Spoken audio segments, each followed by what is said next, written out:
Tu vois, là, on voit qu'il y a rien qui dépasse, rien Ouais. qui déborde. Alors qu'en fait, la réalité, c'est qu'il y a qu'il des y a tout un tas de lumières. machins. C'est vrai qu'on a des spots, on a des caméras, des micros, tout Ouais. ça. Les micros se voient. Donc, on fait une série d'épisodes ensemble, Ouais, Angelo. je suis content. Ouais, moi aussi, je suis trop contente. On vient de bien manger dans un restaurant cambodgien qui était très bon. Rouge d'eau. Ouais. Ah ouais, on fait de la pub en plus. Ah non, je savais pas. Ouais. Attends. Et puis on s'est pris la tête sur le titre, enfin pris la tête, on s'est pas disputé, on Non. s'est pris la tête, genre Ouais. on a réfléchi beaucoup sur le titre de cette série. Et finalement on a atterri sur Présent. Présent. Faut bien lever la main bien haut, sinon ça peut être douteux. C'est vrai, t'as raison. Oh là là, comme ça, c'est bon. Voilà, présent. Voilà. Ouais. Le temps présent, présent la présence, présent je suis là, avec un point d'exclamation, ça peut être sympa. Et c'est un podcast, en tout cas une série, de 10 épisodes, à peu près, on va voir, qui va parler de spiritualité dans le quotidien, sur différents thèmes, justement, du quotidien, comme la vie de famille, le travail, la santé, le corps, la relation à la nature, le sport, pourquoi pas, la pratique artistique. Dans l'ordinaire du quotidien de tout le monde. C'est ça, ouais. Parce que nous, on a une conviction, on a un parti pris, c'est que il n'y a pas besoin... que la spiritualité, c'est pas un ailleurs vers lequel il faudrait aller, qui soit différent du quotidien, on a dit du bordel. Et effectivement, ouais, du bordel de la vie là, de tous les jours. On est dans le studio, il y a des... En fait, la spiritualité, elle est à la fois derrière la caméra, ce que vous voyez, les auditeurs, où vous voyez pas les spots et tout, mais elle est aussi de notre côté, où c'est un peu plus le bordel. Ouais, c'est... je crois que ça nous tenait à cœur... et je pense par ton chemin et par le mien, sans qu'on serve forcément d'exemple, mais que l'idée de ne pas faire de la spiritualité un moyen d'arriver quelque part, un moyen de encore mieux performer, un moyen de encore mieux réussir, un moyen de créer encore plus de séparation entre ceux qui pratiquent pas, ceux qui font bien, ceux qui font mal, de créer de la séparation, évidemment, pourquoi pas religieuse aussi, etc. Et donc, l'endroit de la spiritualité au niveau pratique, c'est-à-dire au niveau de comment elle est vécue par des gens incarnés dans leur quotidien, c'est vraiment d'aller l'observer et d'aller en tirer des témoignages avec nos invités, pour qu'ils puissent exprimer leur manière à eux, déjà de donner une définition de leur spiritualité, et puis aussi de peut-être avec toute leur poésie et leur vie de tous les jours, nous exprimer la finesse et toutes les nuances d'une spiritualité dans le monde, comme tu disais. Alors, je ne sais pas si c'est très clair dans le monde, hors du monde. Toi, comment tu voudrais... En fait, dans le concret, dans le quotidien, que c'est pas « Ah, attends, là, je vais faire ma pratique spirituelle et le reste du temps, j'ai une vie profane, on va dire. » C'est, en fait, je vis et tout est un terrain de jeu spirituel, en fait. Tout, ça veut dire, bien sûr, notre travail, nos relations aux autres, nos moments de doute, tous les moments où on n'est pas comme on aimerait être. C'est comment est-ce que tu peux être dans l'accueil et comment est-ce que tu peux contacter cette ouverture, en fait, cette partie de toi qui te dépasse quelque part, qui est bien plus grande, bien plus ancienne, je sais pas, bien plus infinie, voilà, que ce que toi tu expérimentes quand tu es dans le jeu. Mais que ça, c'est vraiment... En fait, notre envie, si je dis pas de bêtises, c'est que les gens se rendent compte qu'ils n'ont pas besoin de quelque chose pour pouvoir toucher à la spiritualité. Que quelle que soit leur vie, quel que soit leur quotidien, tout est déjà là, quelque part. Ça me fait penser à ce qu'on disait tout à l'heure avec Pascal, donc c'est un peu inversé, puisque Pascal, vous l'entendrez plus tard, en disant qu'il y avait beaucoup de gens, et moi y compris à l'époque où je faisais beaucoup de stages, de développement personnel, de retraite, etc., beaucoup de gens repartent un peu galvanisés d'un séminaire, d'une retraite, alors spirituelle ou pas, mais en tout cas dans laquelle ils ont pu ouvrir un peu plus leur cœur, se lier un peu plus aux autres, se lier un peu plus peut-être à la nature ou à autre chose. Ils repartent comme ça, un peu boostés, un peu galvanisés, donc on ne sait pas trop si c'est pas l'ego qui sent un peu plus pousser des ailes et du coup à voir combien de temps ça dure. Et qui finalement reviennent un peu à leur vie de tous les jours en trouvant que c'est dur de revenir à la réalité, c'est dur de revenir à la vie de tous les jours, au quotidien, c'est dur de revenir dans des relations dans lesquelles mon conjoint ou ma conjointe ou mes collègues n'ont pas fait le travail, ou comment on fait quand les gens n'ont pas cheminé comme j'ai cheminé, etc. C'est aussi partie de cet endroit-là, je trouve, l'envie de faire ce podcast, de l'endroit où il y a cette illusion, effectivement, que... comment je pourrais dire, qu'il faut certaines conditions réunies à un certain contexte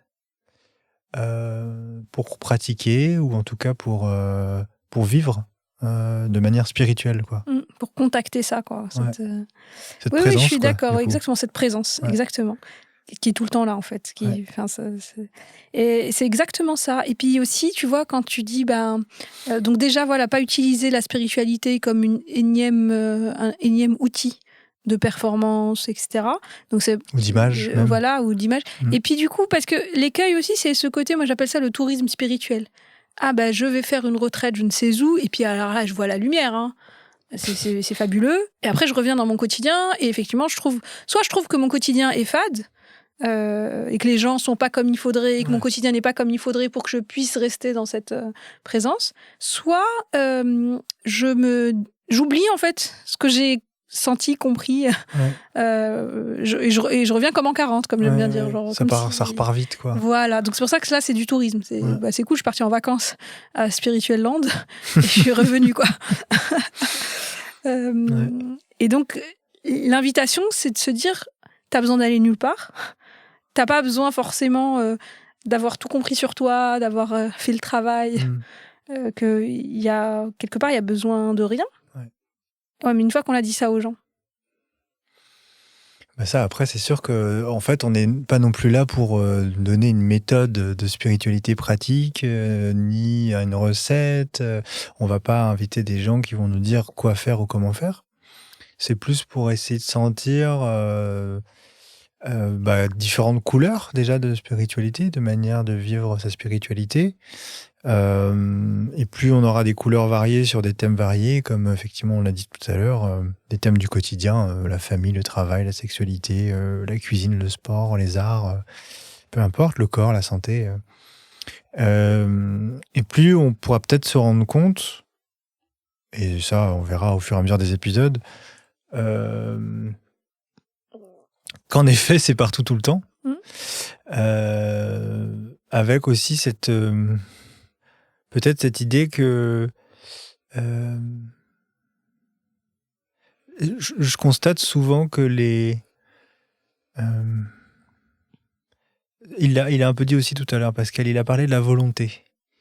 Et que... alors toi, tu parles de tourisme spirituel aussi. Moi, je parle des gens qui font cette espèce de voyage comme ça et qui reviennent, et puis ils reviennent, et en fait, les autres, c'est des cons. Et puis, mon boulot, c'est pas ce qu'il faut. Et puis, mes enfants, machin, etc. Et donc, ce qui est intéressant aussi, c'est d'inviter des personnes... comment je pourrais dire, qui à la fois sont des chercheurs, parce qu'en fait, je crois que c'est plutôt un profil de chercheur, quand même, mine de rien. Et en même temps, qui sont pas en permanence en train de chercher, quoi. Il y a quelque chose comme ça dans ce tourisme spirituel, c'est cette espèce de volonté de maîtriser quelque chose, comme si on pouvait presque passer... je suis sûr que si on faisait un diplôme de spiritualité ou une formation en 4 jours, il y en a plein qui se rueraient dessus, quoi. Et c'est pas ça. Donc, à la fois, il y a quelque chose qui est tellement présent tout le temps que c'est pas quelque chose qu'on doit aller chercher ailleurs. Et en même temps, je pense que c'est quand même quelque chose qui nécessite une certaine sensibilité de chercheur ou de chercheuse quand même. Et de quoi. lâcher prise aussi, du coup. Ouais. C'est chercher et en même temps Ouais. relâcher, quoi. Ouais. Relâcher à la volonté, quoi. Mm. Il y a un peu quelque chose comme ça. Et justement, pas l'utiliser pour se guérir de quelque chose, parce que justement, quand on a de la volonté, on a de la chercheur, on est déjà dans une assertion, une hypothèse que là-bas, c'est mieux qu'ici. Mm. Et c'est pour ça qu'on a voulu aussi appeler cette série présent, parce qu'il n'y a que le présent, en fait. Mm. Comment est-ce que tu peux te dire, à l'instant T, là où je suis, avec le travail que j'ai, avec les contraintes que j'ai, avec la vie que j'ai, avec aussi là où j'en suis dans mon cheminement, c'est le meilleur contexte, c'est le meilleur terreau pour ressentir ce que je... Alors, je fais souvent des franglais, hein, désolé. Vas-y. Je crave. Je crave. Ce truc oui, c'est ça. je crave pour cette sensation que peut-être j'ai ressentie un jour à je ne sais quelle retraite. Mais en fait, il n'y a que l'ici et maintenant. Et puis, je crois que oui, tu parles de ça. Moi, comment je pourrais l'appeler on va dire mon superviseur de cette voie, là, le spirituel. Il parle beaucoup de la soif. Il dit, voilà, il parle évidemment des chercheurs et des chercheuses et de cette soif qu'ont ces chercheurs et ces chercheuses, que nous sommes aussi. Donc, effectivement, il y a quelque chose où, à la fois, ce craving, il peut devenir très malsain parce qu'il est toujours en train de chercher ce qui n'est pas là et donc un ailleurs. Et en même temps, je pense qu'il y a des gens, et c'est tout à fait OK, évidemment, que ça n'intéresse pas du tout, qui sont pas du tout, entre guillemets, spirituels, ou alors qu'ils le sont, mais sans le savoir. Je ne pose même pas la question. On parlait tout à l'heure des jardiniers, ou peut-être des gens qui font, voilà, des cuisiniers, ou des gens en fait, qui sont vraiment dans cette présence, ou même des artistes. Ou moi, je sais que tout à l'heure, avec Pascal, je sais que quand il travaille, il y a cette présence-là, et du coup, il n'est pas en train de se demander s'il est spirituel ou pas à ce moment-là. Moi, quand je travaille en constellation ou même en consultation, je crois que quand on est là, justement, on n'est pas dans est-ce que je suis spirituel ou pas, quoi. Tu vois ? Et donc, cette soif, ça dépend vraiment d'où ça part, quoi. C'est une soif d'avoir plus, c'est-à-dire un peu plus de compétences, un peu plus une couche en plus, une facette en plus qui est une facette spirituelle, un peu plus de connaissances ou de savoir, peut-être même un peu plus de pouvoir, parce que ça peut donner du pouvoir à certains d'être dans cette pratique-là, qui n'est pas la pratique du coup. C'est là que ça peut être le piège. Et il y a, du coup, on parlait de Denise Desjardins. Arnaud Desjardins a beaucoup écrit, et notamment un livre qui s'appelle Les pièges de la voix. Et ça en fait partie, justement, quoi. Et le tourisme spirituel, évidemment. Mais ça fait aussi partie de l'identification à la spiritualité est déjà un écueil, le premier écueil, quoi. Ouais. Et donc, c'est aussi, du coup, si on dit ça, est-ce qu'on peut considérer que ça n'existe pas des gens spirituels et des gens pas spirituels ? C'est pas le sujet. En fait, le spirituel, c'est pas quelque chose qu'on attribue à quelqu'un, je crois. Ce serait même déjà un peu trop de dire est-ce que je suis spirituel ou pas. Pour moi, c'est la spiritualité qui s'incarne à travers une plante ou à travers un humain ou à travers une vague ou à travers un rayon de soleil. Est-ce qu'on pourrait dire que de toute façon, elle s'incarne partout, tout le temps, et que des fois on le voit, des fois on le voit pas ? En fait, oui, je pourrais presque dire qu'en fait, c'est tout ce qui est vivant, quelque part, je pense que c'est la manifestation de la spiritualité dans le quotidien. Et après, nous, on fait partie de la nature, donc on fait partie de la manifestation de la spiritualité dans le quotidien. Et donc, la spiritualité, quelque part, passe par nous, ou en tout cas, on est une manière de s'exprimer de la spiritualité. On est une forme que prend la spiritualité, et donc le vivant dans le monde, au quotidien. Enfin, en tout cas, moi, j'en suis là pour l'instant. Et alors justement, est-ce que toi, tu as toujours senti Ouais. ça? Ou est-ce que tu as eu un avant-après? Parce que moi, j'ai eu un avant-après. Je pense qu'au début, j'étais dans cette espèce de quête un peu pour me guérir, et que à un moment, peut-être parce que c'est un moment où j'ai guéri certaines choses, j'ai compris qu'il n'y avait rien à chercher ailleurs. Mais je ne l'ai pas compris direct, si tu veux. Au début, je croyais qu'il fallait chercher ailleurs. De toute évidence, je n'ai pas compris direct non plus. Mais ce que je peux dire, par contre, c'est que je l'ai compris très tôt. Enfin, en tout cas, j'ai perçu très tôt, je ne sais pas si j'ai compris, l'inverse de ça. Il y a quelque chose qui m'a toujours fait souffrir dans l'absence de spiritualité. Même si je ne sais pas si c'est possible, tu vois. Même en le disant, je me dis, est-ce que c'est possible? Mais je l'ai plutôt senti me manquer. Et c'est comme ça que j'ai senti que c'était quelque chose qui m'appelait et que c'était quelque chose auquel j'étais sensible. Parce que c'était les endroits de souffrance pour moi. Les endroits où, très basiquement, ma mère est là sans être là, mon père est là sans être là. Voilà, il y a une espèce de, comme ça, de présence qui fait que la personne, corporellement, elle est dans la pièce, mais qu'elle n'est pas vraiment là. Ou alors... ça pouvait passer parce que ma mère partait en tournée ou partait travailler le soir et du coup en fait c'est dans l'absence et dans la souffrance liée à l'absence avec mon géniteur aussi, tu vois, qui est parti dès le début, en fait, dès le début de ma création, enfin de ma conception. Tous ces moments-là ont fait que je pense qu'avec le recul, je pourrais résumer ça comme ça. J'ai souffert de l'absence. Et donc, c'est comme ça, en fait, que je me suis rendu compte que j'avais absolument besoin de présence. Alors, au début, c'est la présence, effectivement, très basiquement, pour un enfant de son parent ou d'une forme d'attitude qui fait que tu sens que même si l'autre est dans la pièce d'à côté, il est quand même là. Et au fur et à mesure de se préciser dans mes liens affectifs, amicaux, amoureux, voilà, aussi au travail, tu vois. Et donc, c'est comme ça, c'est plutôt de souffrir de l'absence de l'autre, qui fait que j'ai toujours eu du mal avec des conversations un peu routinières où on parle pas de grand chose, mais où on, voilà, ouais, je mets pas de jugement parce que c'est bien aussi de pouvoir dire bonjour madame, une baguette de pain s'il vous plaît, et comment ça va en ce moment, ça va, bon bah super, enfin, il y a pas de problème avec ça, mais c'est juste la souffrance de l'absence, quoi, vraiment, c'est ça qui m'a... Alors, tirons ce fil. Ouais. La souffrance de l'absence t'a mis en contact, en contraposé avec la présence. Ouais. Au début, donc, présence très concrète de où est maman, où est papa, où sont mes amis, où est mon amoureuse, etc.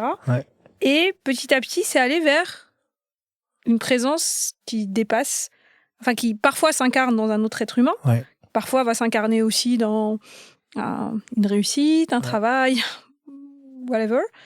Et petit à petit, t'es allé vers une présence, quoi, la présence. Explique un peu. Je pense que y a un truc qui a aidé, c'est que je suis enfant unique.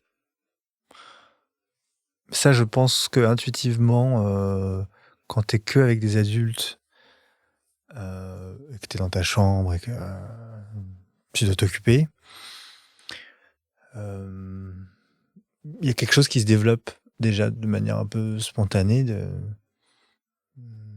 d'être à ce que tu fais, quoi. Et puis d'être à ce que tu fais clairement dans des tunnels, quoi. C'est-à-dire que moi, à partir du moment où en plus c'est devenu la musique, par exemple, mon tunnel, j'en ai fait mon métier, quoi. J'en ai fait passer des heures en studio devant l'écran ou un instrument, essayer de chercher une idée, une mélodie, un rythme, voilà, de manière obsessionnelle. On pourrait imaginer que je suis absent parce que si on me voit, on se dit waouh, le gars il est loin. Et en fait, je suis tellement probablement que je suis tellement présent à ce moment-là que j'en suis absent peut-être pour les autres. Tu On vois. appelle ça, nous, en méditation, l'état d'abstraction des sens. Ouais. C'est-à-dire que si quelqu'un t'appelle à ce moment-là, il fait Angelo, tu vas pas l'entendre parce que tu es tellement à fond Bah, dans c'est ce que ça, tu fais. ouais. Oui, c'est un des états de la concentration. Ouais. Quoi, Donc, je suis extrêmement concentré, peut-être, présent, peut-être pas encore tout à fait, mais en tout cas concentré, attentif. Baigné, plongé dans mon monde, c'est-à-dire qu'à cet endroit-là, il n'y a pas de souffrance, il n'y a pas de passé, il n'y a pas de futur. Bon, alors j'ai fait de la musique avec des autres, donc je ne pourrais pas dire que je suis complètement absent parce qu'il y a quand même la présence de l'autre. Oui, mais vous êtes ensemble. Mais on est ensemble dans une communion, donc forcément, peut-être que du coup, pour les gens extérieurs, comme quand tu vois des gens sur scène, tu dis waouh, ils sont dans leur trip. Donc moi, je pense que par rapport à ça, c'est ça qui m'a aidé à ressentir de la présence, à la vivre. Et puis, il y a un truc très factuel aussi, c'est que quand l'autre est absent, tu sens un peu moins tes contours aussi. T'es pas vu, donc t'as pas le retour sur toi. Et donc t'as beaucoup moins la notion de tes frontières, tes limites. Est-ce que je suis là ou est-ce que je suis pas là? Je sais pas, il y a qu'un autre qui peut me le dire en fait, vraiment. Oui, je suis moi-même par rapport à l'autre. C'est ça, on coexiste quoi. L'autre me fait exister parce qu'il me voit en fait. Si je suis seul sur une île déserte, ce qui n'est jamais arrivé à personne, je pourrais avoir un gros doute sur est-ce que j'existe vraiment ou pas. Ça arrive à Robinson. Ah non, il l'a rencontré vendredi. Ouais, puis il venait d'ailleurs avant, il venait de... Mais voilà, donc mais pour le coup, c'est pour ça que c'est brillant comme histoire, parce que ça donne vraiment le vertige, quoi. Ça lui donne le vertige, et il est obligé de faire Monsieur Wilson avec un ballon et un visage pour avoir l'impression d'exister, lui. Alors que l'autre n'est pas vraiment là. Et il lui parle d'ailleurs. Donc je dirais que l'absence m'a fait souffrir, que le fait d'être enfant unique a fait que j'ai construit peut-être aussi un monde intérieur et une manière d'être là et de m'occuper et d'être dans une forme d'ennui, mais qui n'est pas désagréable non plus. Un flottement un peu comme ça. Et puis, c'est marrant parce que via cette pratique musicale, par exemple, ça a rendu les gens un peu plus intéressés par moi. Ça, c'est l'ego. Et donc plus présent. Ou en tout cas, plus là. Et donc, on me voyait plus. Et donc, du coup, j'existais un peu plus. Et donc, du coup, ça a commencé à s'auto-nourrir. Ah tiens, quand je fais telle musique, on me voit, on m'appelle, on me félicite, on me congratule, on me paye, on me dit que je suis super. Les réseaux sociaux qui sont venus à peu près un peu après, etc. Enfin, ça fait des boucles comme ça où ça te donne l'impression d'exister. Puis en fait, tu te rends compte qu'il y a quand même au fond une souffrance qui est toujours là. Puis tu te dis, putain, j'ai tout et j'ai rien. Plus j'ai et moins plus j'ai et plus je suis vide. Ouais. Et plus je suis pas là. Et plus voilà. Et c'est à ce moment-là que je me suis rendu compte que la présence dépendait pas du monde extérieur. Et que effectivement, la première illusion, je pense, pour les gens qui sont en quête très volontaire d'atteindre une forme de spiritualité, c'est de croire que c'est à l'extérieur. Et donc, on en revient à ce que tu disais, c'est-à-dire qu'il faudrait aller quelque part, là où il y a de la spiritualité, où il y a quelqu'un qui va, un gourou qui va me valider ma spiritualité, ou un guide, peu importe. Enfin, je t'ai raconté ma vie, là. Non, mais c'est... t'inquiète, Tu vas couper, à... Ah non, on va pas couper, surtout pas. Venez comme vous êtes. On va se faire attaquer par McDo parce qu'on utilise le... À chaque fois, on le dit, non? Venez comme vous êtes, c'est bien, en fait. Tant mieux, en fait. C'est pas si mal que ça. Ils ont réussi leur truc. Ouais. Non, mais justement, je voulais aussi te partager... Oui, parce que toi, c'est... En fait, on a des termes, ce qu'on appelle la présence. Ce que je me demande depuis tout à l'heure, si ça parle aux gens. On parle de spiritualité. On dit présent, en fait. Oui, c'est dire quoi la présence? C'est quoi la spiritualité? Enfin, tu vois, à chaque fois, moi, je pense en ce moment, un épisode sur deux, je demande aux gens de définir ce que c'est pour eux la spiritualité, et on a tout. Donc, c'est pas... C'est saisissable sans être saisissable. Dans mon chemin, je pense que pendant longtemps, j'allais vers tout ça pour trouver quelque chose, en vrai, pour me guérir. Et c'est assez récent. Enfin, même si à chaque fois, tu sais, tu touches le truc, à chaque fois, tu fais 3 pas en avant, 2 pas en arrière. Et voilà. Mais on va dire, l'année dernière, j'ai vraiment eu un moment déclic, on va dire, où ce que je le mot, moi, qui m'a parlé, c'est l'amour. En fait, j'ai senti, compris, je sais pas quoi, que il y avait que de l'amour partout, qu'il y a rien d'autre. Ce que tu appelles la présence, qui est déjà là, pour moi, c'est l'amour. Et dans tout mon cheminement de l'année dernière, je me posais des questions, il m'arrivait 2-3 trucs et tout, et des gens me conseillaient, vu ce qui m'arrivait et tout ça. Même, j'ai mon cousin que j'adore qui me disait, on parle tout le temps de lui. Il a adoré notre épisode d'ailleurs, le premier qu'on a fait, parce que j'ai dit de l'écouter. Merci cousin. Merci cousin. Il m'a dit, mais Mounia, de ce que tu me dis, machin, est-ce que tu veux pas quand même donner une chance au Coran, qui est ma tradition originelle, culturelle? Lis-le, tu verras bien. Et je sentais que je résistais. Ouais, je sais pas. Voilà, il y avait des résistances et tout ça. Il me dit, c'est déjà intéressant. Si tu résistes, ça dit beaucoup. Voilà, machin. Et il se trouve que j'ai commencé la façon dont je me suis réintéressée à ma religion de base, c'est que j'ai commencé à écouter des musiques du soufisme, qui est la branche mystique de l'islam, et qui, à mon avis, est plus à même de m'intéresser. Oui. Voilà. Mais donc, j'ai rien lu. J'ai juste écouté des musiques. Et c'est vrai que ça me portait, que je me sens très touchée. Et il y a une des musiques où les paroles, bon, c'est en arabe, mais les paroles, c'est « L'amour est ma religion ». Al-hubbu dini. Tu vois, tu m'as dit, est-ce qu'il n'y a pas un truc en arabe? Voilà, je t'ai sorti un truc en arabe. Et ça, plus la conversation que j'ai eue avec quelqu'un que j'ai invité sur le podcast, Abdenour Bidar, qui est un grand philosophe de l'islam, ça, plus ça. Enfin, c'est marrant, quand tu te retournes, tu vois les petites pièces du puzzle qui se sont... Ça résiste pas tant que ça. Qui se sont installés, voilà. Non, mais en tout cas, il y a des trucs... Il faut trouver sa voix singulière. Ça résiste si tu essayes d'appliquer ce qu'on te dit ou ce que toi, tu entends à première vue. Mais il faut laisser les choses se faire aussi. Et un matin, je me suis réveillée, en plus, c'était... Justement, quand tu dis, il ne faut pas être en recherche, la chose te cueille quand tu t'y attends pas. Franchement, j'étais chez un ami, je me réveille le matin, rien de spécial. Et épiphanie, je me souviens de cette chanson. Et je me dis, mais fais une expérience, Mounia. Prends n'importe quel texte religieux de n'importe quelle religion monothéiste, où justement, moi, j'ai un peu ce truc-là de me dire... En tout cas, la voix, on va dire, un peu dogmatique, classique des religions monothéistes, pour moi, c'est un peu... Je trouve ça très patriarcal, j'ai l'impression que c'est un bonhomme en haut qui nous parle. C'est comme j'ai du mal, tu vois. C'est un mec, c'est clairement pas une meuf. Enfin, tu vois, genre... Voilà. Il me dit, prends n'importe quel texte, n'importe quelle prière, et remplace Dieu, ou Allah, ou Yahvé, ou ce que tu veux, par l'amour. Personnellement, c'était devenu limpide. Tout est devenu... Par exemple, on a une prière en arabe, nous, enfin, je sais pas si une prière, mais on va dire un dicton. On dit « Il ne t'arrivera que ce que Dieu a écrit pour toi ». Cette phrase, elle m'énervait un peu. Bah oui, surtout si c'est un bonhomme, quoi. Voilà, je suis en bonhomme, mais à un moment...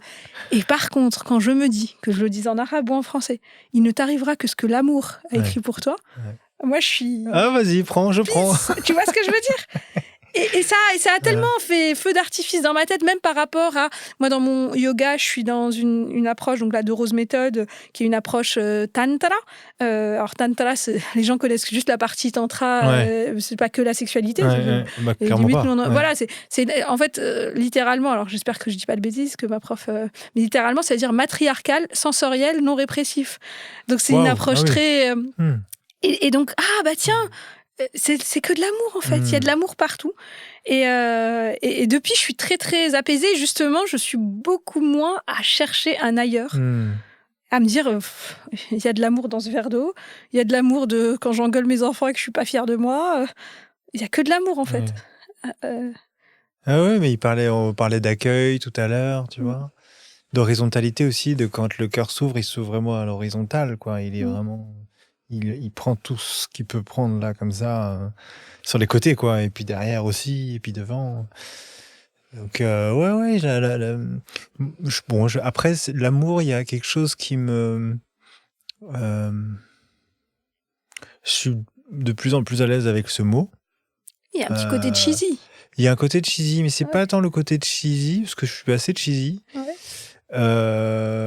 C'est plus le côté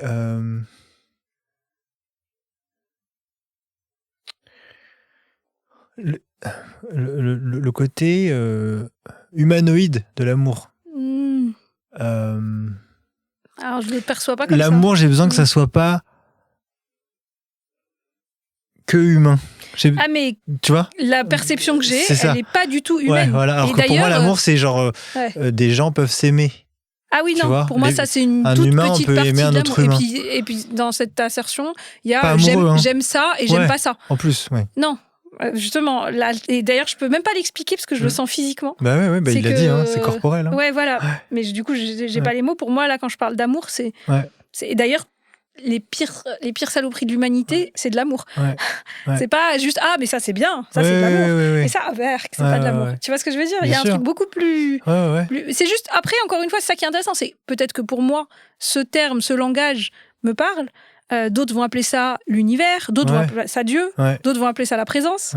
L'immuable, enfin, ce serait intéressant de se faire un petit listing. Ouais. Bon, je pense qu'on peut dire plein de trucs. Livre, hein. Ça peut être un gros livre de tous les mots pour parler de ce qu'on n'arrive pas à nommer. Mais c'est pour ça que moi, dans mon monde intérieur, comme l'amour, on peut l'utiliser aussi pour dire d'autres choses. Ça me parle moins pour dire la présence, parce que pour le coup, la présence, il y a à part ou alors j'ai pas un vocabulaire assez varié et assez riche, mais quand tu dis la présence, tu vois, spontanément, je sais plus comment s'appelle Baptiste. Ouais. Quand il a dit présent, tout de suite, c'est c'est l'ici ça dit tout, quoi. Ouais.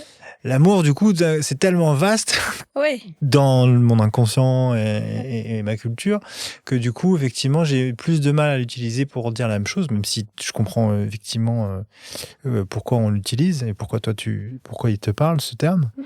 Et donc, c'est pour ça que c'est aussi intéressant de voir comment, avec d'autres personnes, donc nos invités,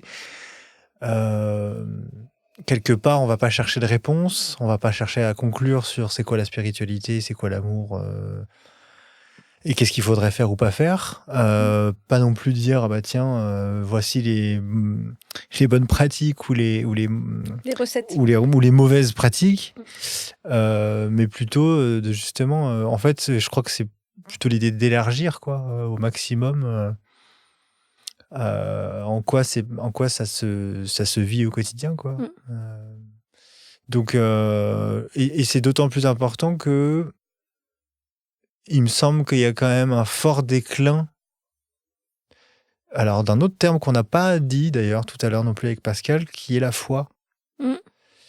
Il y a une sorte de... Moi, c'est ce que je sens, c'est ce que j'observe, c'est ce que je peux lire parfois. On en parle aussi beaucoup avec mon superviseur. Il y a quelque chose comme ça, un peu, du déclin de la foi. Alors, il y a pas mal aussi de choses qui sont écrites sur l'enfant Dieu. Donc, c'est les enfants aujourd'hui qui sont éduqués dans des systèmes parentaux et familiaux où ils sont tout-puissants. Sous prétexte qu'il sait ce qui est bon pour lui. Ouais. Sauf que non, c'est un enfant en fait. Donc attention, faut pas qu'on le traumatise. Voilà, c'est ça. Faut pas qu'il pleure, il faut pas machin. Donc on va pas faire un truc sur la parentalité, c'est pas le but et c'est pas un débat. Mais par contre, il y a tout ce pan là aussi où il y a à la fois à juste titre le déclin du patriarcat pour des bonnes raisons. Après, moi, je sais pas s'il faudra tout jeter du patriarcat parce que probablement que peut-être si on fait le tri, il y a quand même des choses intéressantes. Dont une forme de rapport à l'autorité qui est nécessaire pour se construire, je pense. Peut-être qu'il y a une autre façon et non pas de l'autoritarisme. Que le déclin du patriarcat, l'émergence beaucoup évidemment du féminisme, mais aussi de l'éducation positive, qui fait ressortir effectivement l'enfant Dieu, etc. Et le déclin de la foi, les églises qui se vident. Les guerres de religion et de territoire qu'on continue malheureusement d'en être témoin. Tout ça fait que je suis content de redonner de la place à la spiritualité de manière banale, ordinaire, pour pas en faire un truc spectaculaire. C'est aussi un appel à l'humilité, je pense, tu vois, ce podcast. Et c'est pas magique.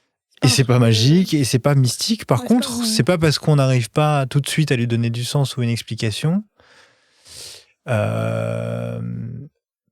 que c'est forcément, effectivement, magique ou mystique. Donc c'est pas présent. Des fois, il n'y a pas les mots, en fait.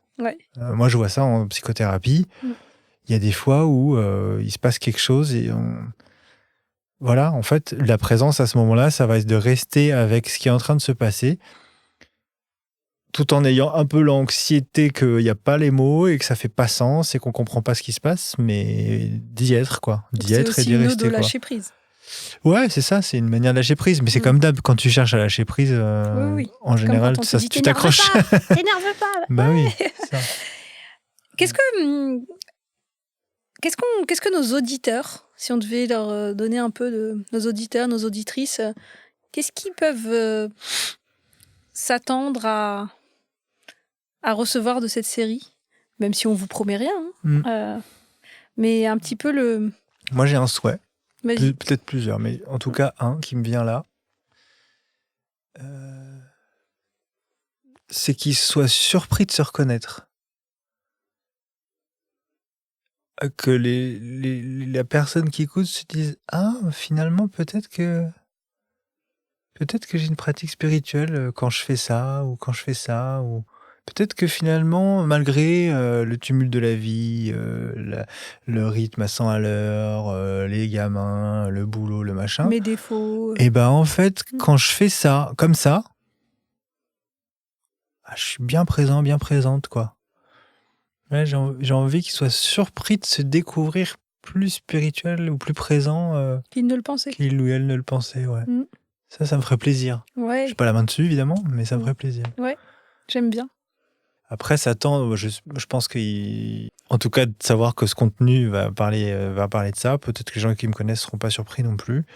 Et c'est pour ça aussi qu'on a des invités que nous-mêmes, on n'a pas forcément dans notre environnement proche, pour être nous-mêmes surpris, quoi, par le vécu et l'expérience de la personne qui va venir à chaque fois. Il y aura à chaque fois un invité. Ça, c'est le seul épisode dans lequel nous, on introduit le concept et l'intention. Mais ouais, j'ai hâte d'être surpris, quoi. Être surpris, je pense que c'est une bonne définition. Enfin, c'est un bon signe de présence, quoi.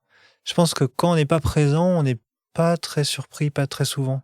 Tu vois ? Ce qui me vient là, c'est carrément être cueilli. Ouais, bah oui, bah là, quand t'es cueilli, c'est encore plus, c'est encore, ouais. Donc ouais, j'espère qu'ils vont être cueillis à l'écoute de ça et qu'ils se découvriront et qu'ils auront peut-être envie de développer, comment dire, cette écoute-là, en fait.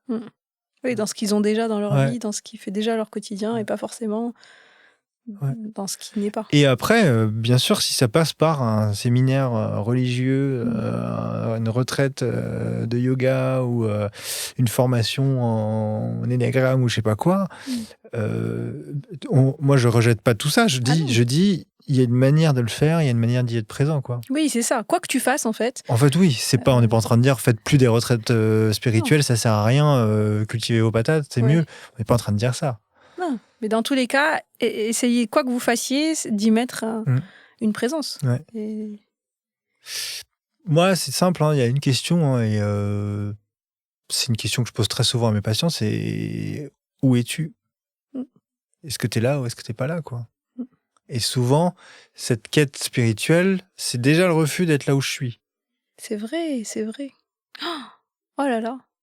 Ah, je savais pas que j'allais ouvrir une porte là. Je te jure, vraiment. Ah ouais. Non, mais oui, c'est exactement ça. Ouais.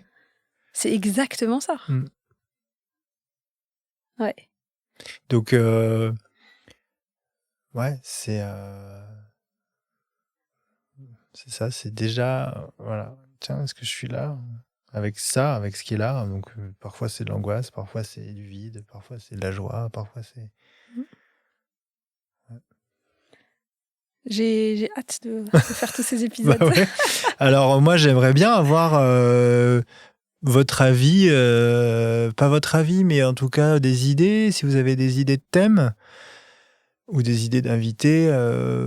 envoyez-nous des messages. Voilà, envoyez-nous des messages, nos Insta, nos LinkedIn, messages, nos LinkedIn ou autres, mail, peu importe. Ouais. On est joignable. Ouais, on est joignable et surtout, c'est comme on a envie d'être surpris, il y aura peut-être des bonnes surprises dans vos réponses, quoi. Ouais. Bon, chouette. Super. On y va ? Ouais. Tu veux arrêter là ou tu veux présenter autre chose ou non, je pense que là, on est bien. On a hâte des autres épisodes. Là. Bon, on est là. À bientôt, alors. À bientôt.